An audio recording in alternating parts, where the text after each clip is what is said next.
નમસ્કાર, ફરી એકવાર આપ સૌનું સ્વાગત છે. વિદ્યાર્થીઓ, આજે આપણે કથકમાં તત્કારના બોલ શીખીશું. તત્કાર એટલે લય અને તાલની સાથે પગના આઘાતો દ્વારા, એટલે કે પગને પછાડીએ ત્યારે જે ધ્વનિ ઉત્પન્ન થાય તેને તત્કાર કહેવાય છે. તો કથક માટે તત્કારના બોલ છે તા, થઈ, થઈ, તત, આ, થઈ, થઈ, તત. હવે આપણે તત્કારના બોલની પઠન કરીએ.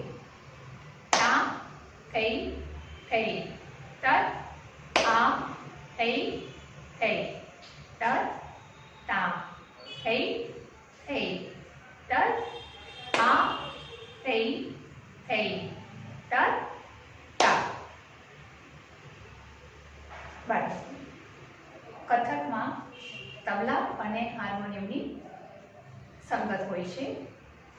તેની સાથે કથક નૃત્યનું પ્રસ્તુતિકરણ કરવાનું હોય છે.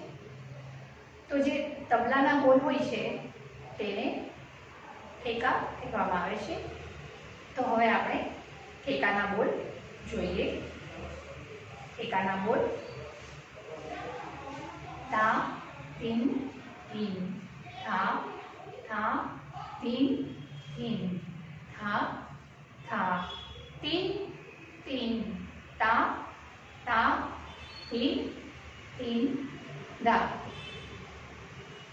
હવે તેને આપણે પઠન કરીએ.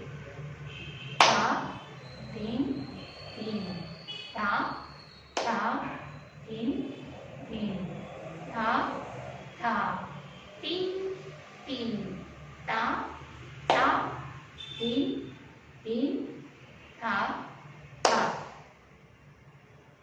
તો વિદ્યાર્થીઓ, તમારે ઠેકાના બોલ તથા તત્કારના બોલ બંને યાદ રાખવાના છે. તમને PDF દ્વારા બંને બોલ લેખિતમાં આપવામાં આવશે, જે તમારે સારા અક્ષરે તમારી નોટબુકમાં લખવાના છે અને પઠનની પ્રેક્ટિસ કરવાની છે. ફરી મળીએ બીજા પીરિયડમાં. ત્યાં સુધી આવજો.